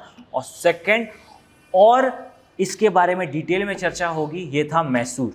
और मैसूर अर्थात टीपू सुल्तान, और टीपू सुल्तान वर्सेस अंग्रेज, ये जो है एक चैप्टर पूरा बनेगा। हम टीपू सुल्तान वाला चैप्टर अर्थात मैसूर वाला चैप्टर और मराठा वाला चैप्टर, इन दोनों ही चैप्टर्स को आगे डिटेल में डिस्कस करेंगे। अंग्रेज वर्सेस टीपू, अंग्रेज वर्सेस मराठा, ये दोनों जो है लेक्चर इसके बाद आएंगे, ठीक है। और लास्ट वन लिख लीजिए विद्रोही राज्य, अर्थात वे राज्य जिन्होंने डायरेक्ट मुगल सत्ता के साथ युद्ध लड़ा और युद्ध लड़ने के पश्चात अलग हुए। और ये 2 राज्य हैं सबसे इम्पोर्टेंट, सबसे पहले पंजाब और सेकंड नंबर पे मराठा। अब स्थिति क्लियर हो चुकी है। 18वीं शताब्दी चल रही है भारत में मुगल सत्ता का पतन हो चुका है। पतन का कारण है अयोग्य शासक, और पतन के पश्चात पूरा मुगल साम्राज्य छोटे छोटे प्रांत में बट गया है। इन छोटे छोटे प्रांत में जो पंजाब है और मराठा है, ये दोनों जो है स्पष्ट विद्रोह करके बने हैं। हैदराबाद और बंगाल जो है वो सक्सेसर के रूप में बने हैं, जो मुगल से रिलेटेड अभी भी हैं, टैक्स नहीं भेजते हैं, मतलब नहीं रखते हैं, पर हाँ अभी भी सत्ता अगर हम पूछें तो वो कह सकते हैं कि हाँ उनसे जुड़े थे, टैक्स नहीं देते हैं, हम जुड़े तो थे। और एक जो है राज्य बन चुके हैं स्वतंत्र, जिनका कोई लेना देना नहीं है मुगल सम्राट के साथ, और वो डायरेक्ट मुगल सम्राट के साथ युद्ध भी लड़ सकते हैं कभी भी, और उनके खिलाफ जो है विद्रोह भी कर सकते हैं, और वो जैसे हैं केरल और मैसूर। अब देखें, हमने देख लिया कि ब्रिटिशर्स की जब विजय हो रही है तब प्रशासनिक स्तर पे क्या स्थिति है। अब हम आते हैं 18वीं शताब्दी अर्थात ब्रिटिश ईस्ट इंडिया कंपनी के सत्ता हस्तांतरण के समय भारत की सामाजिक आर्थिक स्थिति के बारे में। भारत की स्थिति किस प्रकार की है ब्रिटिश विजय के दौरान, ठीक है। चलिए अब देखें इस डेट को, जरा इस डेट पर पुनः विचार करें। 1800 की डेट है। 1800 की डेट क्या कह रही है? ये 100 साल क्या कह रहे हैं? ये 100 साल बताना चाह रहे हैं कि 1707 में मुगल जा चुके हैं। भले ही वे आज की स्थिति में मुगल सम्राट, आज मतलब कि ये इस डेट को मुगल सम्राट दिख रहा है, परंतु उसकी शक्ति समाप्त हो चुकी है। मुगल सम्राट उपस्थित नहीं है, 1707 में पतन है उसका। अर्थात ये सदी क्या कह रही है? यह सदी है एक ऐसा समय जब भारत की सत्ता एक स्थान से, एक हाथ से दूसरे हाथ की ओर स्थानांतरित हो रही है। मुगलों से ये ब्रिटिशर के हाथ में आ जाएगी। 1707 में, 1706 में ये जो है पूरी तरह से औरंगजेब अर्थात मुगल सम्राट के पास है, और आप देखें 1713 का और 1733 का चार्टर एक्ट, ये पूरी तरह से जो है ये अब किसके हाथ में हो जाएगी? 13 और 33 में ब्रिटिशर्स के हाथ में। अब ये 100 साल में बहुत बड़ा परिवर्तन आने वाला है, और यह बहुत बड़ा परिवर्तन क्रमिक रूप से होता है। अर्थात इस क्रमिक परिवर्तन के समय समाज में प्लस प्रशासन में बहुत बड़ा चेंज आने वाला है। इस चेंज के समय भारतीय सोसाइटी किस प्रकार व्यवहार करती है या उसकी स्थिति कैसी रहती है, वह हम देखने वाले हैं। सबसे पहली चीज, जो 18वीं शताब्दी थी, इसके बारे में जो इतिहासकार हमें बताते हैं। अब देखिए, इतिहासकार के बारे में आप इस चीज़ को समझ लें कि इतिहासकार को, इतिहास का लेखन कोई जो है ऐसी कला नहीं, हिस्टोग्राफी एक ऐसा रिपोर्टिंग नहीं है कि प्रीवियसली जो हुआ उसकी रिपोर्टिंग कर दें हम। अर्थात अगर मैं इतिहासकार हूँ तो ऐसा नहीं है कि मैं इतिहास में जो कुछ भी घटना हुई है उसको माइक की तरह जो है माइक लगाकर सुन के आया हूँ और उसको एज इट इज़ उतार रहा हूँ। हर इतिहासकार जो है अपनी एक विचारधारा रखता है, और एक विचारधारा रखने वाला इतिहासकार और दूसरी विचारधारा रखने वाला इतिहासकार, उन दोनों के इतिहास के वर्णन में बहुत बड़ा अंतर होता है, ठीक है। तो जो 18वीं शताब्दी है जिसमें सत्ता का हस्तांतरण होगा, बहुत तेज़ी से हस्तांतरण होगा और बहुत बड़ा चेंज आएगा, इस समय जो स्थिति थी उसके बारे में इतिहासकारों में मतभेद है, और यह मतभेद की लाइन आपको आपके आंसर पे भी मेंशन करनी है अगर आप ये क्वेश्चन आता है तो। 18वीं शताब्दी की जो सामाजिक आर्थिक स्थिति है भारत की, इस विषय पर इतिहासकारों में मतभेद है, और ये मतभेद है तो ये मत कितने हैं? तो ये 2 मत हैं, ये 2 मत हैं, फर्स्ट एंड सेकेंड। एक मत क्या कहता है? सबसे पहले इस मत के बारे में आप जान लें कि ये जो है थोड़ा सा उपनिवेशिक मत है। इसे जो है विशुद्ध हिंदी में कहा था उपनिवेशिक उपागम के जो इतिहासकार हैं वे मानते हैं कि 18वीं शताब्दी का जो समय था वो बहुत खराब था भारत के लिए। एक बहुत सामान्य मैं बताऊं तो 18वीं शताब्दी में भारत की सामाजिक आर्थिक स्थिति कैसी थी, इसको इतिहासकार के 2 ग्रुप बताते हैं। एक ग्रुप कहता है कि भारत की स्थिति बेइंतहा खराब थी, यानी कि 18वीं शताब्दी जो है वो भारत का डार्क एज थी। भारतीय बहुत प्रताड़ित हो रहे थे अपने शासकों से और बेइंतहा खराब स्थिति थी। और एक उपागम जो है यह कहता है कि जो पहला उपागम है वो गलत बोल रहा है। सेकेंड उपागम ये कहता है कि जो फर्स्ट उपागम है, जो फर्स्ट ग्रुप के इतिहासकार हैं वो गलत कह रहे हैं, इतनी खराब नहीं थी स्थिति, अच्छी नहीं थी ये कह सकते हैं, लेकिन बहुत खराब थी ये नहीं कहा जा सकता। भारत की स्थिति उतनी खराब नहीं है जितनी ये फर्स्ट नंबर के जो है इतिहासकार बता रहे हैं। ये सेकंड वाले कहते हैं कि हाँ खराब थी, बहुत नहीं थी। और सेकंड नंबर पे कहते हैं कि भारत की स्थिति वास्तव में खराब थी ही नहीं, भारत बस प्रगति नहीं कर पा रहा था 18वीं शताब्दी में। अब आप जो है थोड़ा कंफ्यूज हो जाएंगे कि जो है मैं एक्सप्लेन क्या करना चाह रहा हूँ। समझें इस चीज़ को कि फर्स्ट नंबर के जो इतिहासकार हैं, मैं मोटा मोटा बताऊं तो फर्स्ट नंबर के इतिहासकार हैं जो डायरेक्ट रिलेट करते हैं उपनिवेशवाद से, या कहें ब्रिटेन के फेवर वाले हैं, थोड़ा सा ब्रिटिश कंपनी को ज़्यादा फेवर करते हैं। और सेकेंड नंबर के जो इतिहासकार हैं वो थोड़े राष्ट्रवादी हैं, वो राष्ट्र को ज़्यादा फेवर करते हैं। तो जो फर्स्ट नंबर के इतिहासकार हैं वो ये कहते हैं कि भारत बहुत परेशान था, भारतीय बहुत परेशान थे, भारत में भारतीयों की स्थिति एकदम जर्जर हो चुकी थी, अब वो ठीक होती है इंग्लैंड के कंपनी के आने के बाद। और जो राष्ट्रवादी इतिहासकार हैं वो कहते हैं कि ऐसा कुछ नहीं था, भारत की स्थिति ठीक थी, भारत बढ़िया से काम कर रहा था, आप आए यानी कि उपनिवेश वाले लोग आए, हमको लूट के ले गए। अब इन दोनों स्थितियों से भारत की 18वीं शताब्दी को समझने का हम प्रयास करेंगे। देखिए बिल्कुल कठिन नहीं है, साउंड कठिन कर रहा है, कठिन है नहीं, बस आप इस चीज़ को जान लें कि भारत की सामाजिक आर्थिक स्थिति को अगर आपको समझना है, 18वीं शताब्दी की सामाजिक आर्थिक स्थिति को अगर आपको समझना है तो आप जान लें कि इतिहासकारों का क्लियर मत नहीं है। कुछ ग्रुप ऑफ हिस्टोरियंस ये मानते हैं कि खराब स्थिति थी, बहुत ही खराब स्थिति थी, और कुछ ग्रुप ऑफ हिस्टोरियंस ये मानते हैं कि इतनी खराब स्थिति नहीं थी, मॉडरेट स्थिति थी, एटलीस्ट हम प्रगति नहीं कर रहे थे, आप ये कह सकते हैं, पर हम अवनति में थे ये नहीं कह सकते। क्लियर है? तो अब हम जो है इसको थोड़ा आगे बढ़ाते हैं। आप इसको लिखें कि 18वीं शताब्दी एक ऐसा समय था जब भारत में आने वाले 100 वर्षों के अंतराल में सत्ता का हस्तांतरण होने वाला था मुगल हाथों से ब्रिटिश सत्ता में। क्लियर है? सेकंड पॉइंट लिखेंगे कि 18वीं शताब्दी के दौरान भारत में क्या लिखेंगे, 18वीं शताब्दी के दौरान भारत में सामाजिक आर्थिक स्थिति को लेकर इतिहासकारों में मतभेद है। क्लियर है? सेकंड पॉइंट रहेगा कि इतिहासकारों अर्थात कुछ ग्रुप ऑफ हिस्टोरियंस का ये मानना है कि भारत की स्थिति 18वीं शताब्दी में अत्यधिक खराब थी, भारत अवनति की ओर जा रहा था, और यह एक डार्क एरा की तरह भारत में ये जो है डार्क एरा को 18वीं शताब्दी को डार्क एरा के रूप में परिभाषित करते हैं। सेकंड लिखेंगे आप कि अदर ग्रुप ऑफ हिस्टोरियंस का यह मानना था, कुछ इतिहासकारों का यह मानना था कि भारत की स्थिति इतनी खराब नहीं थी। इनका स्पष्ट मत था कि 18वीं शताब्दी तक जैसा भारत का विकास होता रहा था, जिस प्रकार का भारत में ट्रेड होता रहा था, जिस प्रकार भारत बढ़ रहा था, विकास कर रहा था, विकास की गति 18वीं शताब्दी में पूरे इन 100 साल में स्थिर हो चुकी थी। विकास कम हो गया था, ट्रेड कम हो गया था, पर ख़त्म नहीं हुआ था, एटलीस्ट उतना खराब नहीं था जितना जो है कुछ इतिहासकारों का वर्णन है, कुछ मतलब कि फर्स्ट ग्रुप ऑफ का वर्णन है। अब इसको आप कैसे आइडेंटिफाई करेंगे, तो इन दोनों पॉइंट्स में आप लिख लीजिए, जो फर्स्ट वाले इतिहासकार हैं वे उपनिवेशिक इतिहासकार हैं, उपनिवेशिक विचारधारा के इतिहासकार हैं, या कहें उपनिवेशिक उपागम से संबंधित इतिहासकार हैं।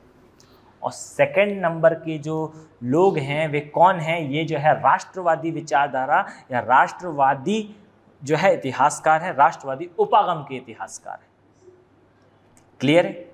यहाँ तक का क्लियर हुआ? चलिए अब हम देखें कि भारत में जो स्थिति थी आर्थिक वह कैसी थी वास्तव में। वास्तव का अर्थ है ना ही हम जो है एक्सट्रीम वे में उपनिवेशवाद का समर्थन करें, ना ही एक्सट्रीम वे में जो है नेशनलिस्ट विचारधारा का समर्थन करें। यथार्थता में देखें, मोटा मोटा देखें, अपनी समझ के अनुसार अगर समझने का प्रयास करें तो हम पाएंगे कि भारत में प्रगति कम हो गई थी, लेकिन जैसा उपनिवेशवादियों ने हमें समझाया ऐसा तो नहीं था। ऐसा स्पष्ट समझ में आता है, ऐसा नहीं है कि हम भारतीय हैं और हमारे ऊपर शासन करा ब्रिटिशर्स ने, इसलिए हम जो है उनके इतिहासकारों को गलत कह दें कि नहीं, ऐसा था ही नहीं। वास्तव में क्या था कि भारत की स्थिति बहुत अच्छी नहीं थी। कुछ हद तक भारत में जो है ये शुरुआत, वास्तव में हम कहें तो ये स्थिति खराब होने की शुरुआत थी। ये जो था पॉइंट था जहाँ से स्थिति खराब होती है। तो एक पक्ष कह रहा है कि इस पॉइंट में स्थिति खराब हो चुकी थी, और एक पॉइंट कह रहा है कि इस स्थिति के बाद जो है, इस टाइम के बाद स्थितियाँ खराब हुई थी। ठीक है, और वास्तविकता क्या है कि इस स्थिति में जो है चीज़ें खराब होना शुरू होती हैं। देखिए 18वीं शताब्दी में पहला जो है वो आर्थिक स्थिति को देखते हैं हम। क्लियर है? आर्थिक स्थिति डाल लीजिए, सामाजिक एवं आर्थिक स्थिति, साइड हेडिंग आर्थिक स्थिति। तो लिखिए सबसे पहला और सबसे इम्पोर्टेंट पॉइंट होगा कि भारत में लगातार जो है वो ट्रेड कम हो रहा था। भले ही बहुत कम नहीं हुआ था, परंतु 18वीं शताब्दी में स्थिर हो चुका था, उस गति से नहीं बढ़ रहा था जिस गति से बढ़ना चाहिए। एंड सबसे इम्पोर्टेंट चीज, समाज में आर्थिक विषमता आ रही थी। आर्थिक विषमता से आशय क्या है? आर्थिक विषमता से आशय है कि जो एक वर्ग है, कुलीन वर्ग है, एलीट क्लास है, वो जो है वो लगातार धनार्जन करके ऊपर बढ़ता जा रहा है। जो अदर है वह जो है वो धीरे धीरे गरीबी की ओर बढ़ता जा रहा है और भी ज़्यादा गरीब होता जा रहा है।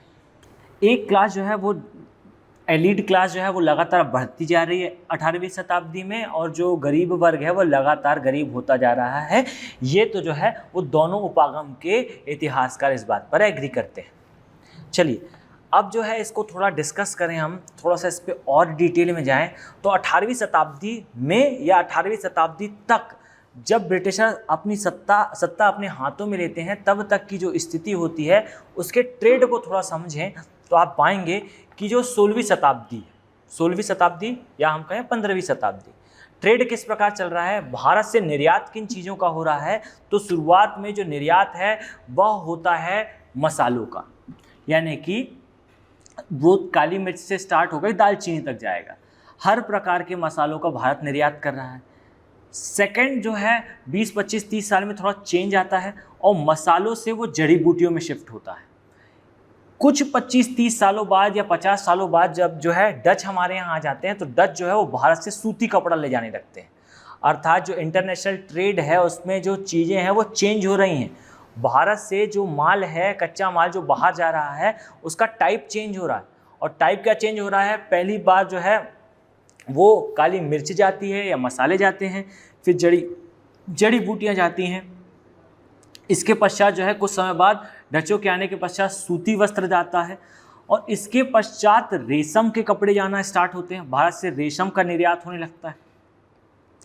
कुछ समय पश्चात जो है हम पाएंगे कि सॉल्ट पीटर अर्थात सोरे का निर्यात होता है भारत से, और भारत का सोरे के उत्पाद या सॉल्ट पीटर के उत्पादन का केंद्र जो है वो बिहार बनता है। इसका जो है वो निर्यात होता है। और कुछ समय पश्चात जो है आप पाएंगे कि भारत से नील की खेती या नील का प्रोडक्शन होता है, उसका निर्यात होता है। तो इस प्रकार जो है ट्रेडिंग का नेचर चेंज होता गया।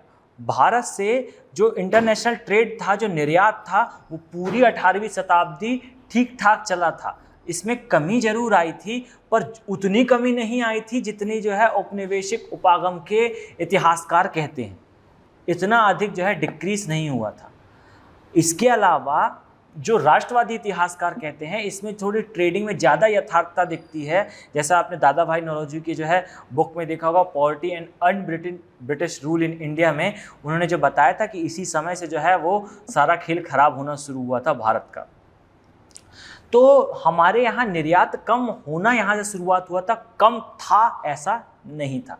18वीं शताब्दी तक या 18वीं शताब्दी में भारत की जो आर्थिक स्थिति थी वह जिस गति से ऊंचाई पर जाना थी वो जा नहीं पाई, वह स्थिर हो गई, और जो है उन्नयन की जगह अवनयन जो है वो प्रारंभ हो गया था। ये भारत की आर्थिक स्थिति है। अब थर्ड और जो है अब सेकंड और सामाजिक स्थिति को समझने के लिए सबसे इम्पोर्टेंट पॉइंट, भारत की शिक्षा। अर्थात 18वीं शताब्दी के समय जब सत्ता हस्तांतरण हो रहा है, उस समय भारत में शिक्षा की क्या स्थिति है। इसको लिखने से पहले और इसको समझने के लिए आपको जो है 1813 चार्टर एक्ट में लिखी एक स्टेटमेंट को जो है वो कोट करना होगा। आपको समझना होगा, एक स्टेटमेंट जो है 1833 के चार्टर एक्ट में दिया गया था कि जो भारतीय थे वह जो भारत के सामान्य नागरिक की बात हो रही है, एडमिनिस्ट्रेटर्स की बात नहीं हो रही है। भारत के जो सामान्य नागरिक हैं वह यूरोप के सामान्य नागरिक की अपेक्षा अधिक प्रगतिशील हैं, अधिक जो है एडॉप्टिव नेचर के हैं, आसानी से जो है चीज़ों को समझ और उसको अपना सकते हैं। यह 1833 के चार्टर एक्ट में बताया गया था। अर्थात भारत में शिक्षा ऐसी नहीं थी जैसी औपनिवेशिक इतिहासकारों द्वारा जो है वो प्रस्तुत की जाती है। लिखेंगे कि जो भारत में जो शिक्षा की स्थिति थी वास्तव में 1800 के समय वह कैसी थी, तो स्पष्ट और 2 लाइनों का आंसर होता है इसका कि भारत में जो शिक्षा थी वह पारंपरिक थी और वेस्टर्न कंट्रीज़ में होने वाले रिवॉल्यूशनरी चेंजेस से अनटच्ड थी। अर्थात क्रांतिकारी परिवर्तन जो वेस्टर्न कंट्रीज़ में, पश्चिमी देशों में आए थे, उससे भारतीय शिक्षा जो है वो बिल्कुल संपर्क में नहीं थी। हमें जो है इसके बारे में बहुत अधिक नॉलेज नहीं था, और था भी तो हमारे यहाँ पढ़ाया नहीं जा रहा था उसको। सेकंड इम्पॉर्टेंट चीज़, हमारे यहाँ फिर पढ़ाया क्या जा रहा था, तो 18वीं शताब्दी के समय भारत में जो शिक्षा थी उसमें जो मेजर वेटेज था वो था साहित्य का। सेकंड नंबर पे जो था वो था धर्म का, यानी कि हमारे जो जनरली शिक्षा दी जा रही है वो या तो साहित्य की दी जा रही है या तो वो धर्म की दी जा रही है। अब वो धर्म कोई भी हो सकता है, वो इस्लाम हो सकता है, हिंदुओं के लिए हिंदू धर्म हो सकता है। या तो धर्म की शिक्षा दी जा रही है, और धर्म नहीं तो दर्शन की शिक्षा दी जा रही है, और दर्शन भी हमेशा धर्म से जुड़ा होता है। हर धर्म का अपना एक दर्शन होता है। अर्थात अगर मैं कहूँ कि मैं क्रिश्चियनिटी पढ़ रहा हूँ तो मैं वास्तव में कहीं ना कहीं क्रिश्चियनिटी का दर्शन पढ़ रहा हूँ। अगर मैं हिंदुज़म पढ़ रहा हूँ तो वास्तव में मैं हिंदुज़म का दर्शन पढ़ रहा हूँ। तो भारतीय शिक्षा या तो साहित्य की थी, या तो धर्म की थी, या तो उस धर्म के दर्शन की थी, और लास्ट था भारत के कानून की थी। कानून अर्थात वो लॉ जो सुप्रीम कर रहा है भारत को, वो परस्यू करा जा रहा है भारत की सत्ता द्वारा, उस लॉ को पढ़ते थे। भारत में जो 18वीं शताब्दी है उसमें जो शिक्षा है वो मेजरली है धर्म, साहित्य, दर्शन या कानून की। इसी कंपैरिजन में आप देखें जो शिक्षा होनी चाहिए थी वह शिक्षा आवश्यक थी कि भारत में पढ़ाया जाए या शिक्षा में शामिल करा जाए वे सब्जेक्ट जो पहले पढ़े जाते थे। और पहले पढ़े जाते थे से आशय क्या था, यहाँ पढ़ाया जाता भूगोल, यहाँ पढ़ाया जाता विज्ञान, खासकर भौतिकी, क्योंकि भारत जो है वो काफ़ी पहले से भौतिकी या आप कहें विज्ञान में काफ़ी प्रगति करता आया था, उसको शिक्षा में शामिल किया जाना था। परंतु भारतीय शिक्षा मेजरली फोकस्ड थी इस बात पर कि शिक्षा में ज़्यादा वेट धर्म, दर्शन या साहित्य और कानून का होना चाहिए। ये नोट कर लिए। लास्ट पॉइंट लिखें कि जो भारत में हिंदू धर्म को फॉलो करने वाले थे वे जो शिक्षा ग्रहण करते थे, उस शिक्षा को ग्रहण करने का माध्यम जो था वह संस्कृत था। और अन्य वे लोग जो प्रशासन में शामिल होना चाहते थे, शिक्षा के थ्रू प्रशासन में आना चाहते थे, उनके लिए राजकीय भाषा का अध्ययन आवश्यक होता था, और राजकीय भाषा जो थी वह फारसी थी। अर्थात समाज का एक बड़ा वर्ग जो है वो फारसी भाषा का अध्ययन या कहें फारसी भाषा में अध्ययन जो है वो करा करता था। क्लियर हो गई बात आपको? शिक्षा की स्थिति देखा हमने समाज की स्थिति देखा, हमने देखा कि क्या परिस्थितियां थीं कि ब्रिटिश साम्राज्य भारत में स्थापित हो पाया, अर्थात किस प्रकार मुगलों का पतन हो गया, मुगलों के पतन के पश्चात किस प्रकार सत्ता का हस्तांतरण होगा। अब तो ये आगे की वीडियोस में हमें देखना है। क्लियर है? उम्मीद करते हैं कि आपको ये जो है पूरी लेक्चर सीरीज़ में जो ये वीडियो है आपको आसानी से समझ में आया होगा। अगर आपको कोई भी डाउट हो तो आप जो है डायरेक्टली कांटेक्ट कर सकते हैं। इसके अलावा आपको जो है इस वीडियो से रिलेटेड क्वेश्चंस जो है या तो आपको नेक्स्ट वीडियो में मिल जाएंगे या तो इसकी जो है PDF आपके डिस्क्रिप्शन में ऐड होगी। तो अपन जो है नेक्स्ट वीडियो में डिस्कस करेंगे इसके बाद के टॉपिक के बारे में। इसके बाद के टॉपिक्स जो है वो प्रीलिम्स के लिए ज़्यादा इंपॉर्टेंट है, ये टॉपिक जो था ये मेंस के लिए ज़्यादा इंपॉर्टेंट था। तो अपन नेक्स्ट वीडियो में मिलते हैं, तब तक के लिए धन्यवाद।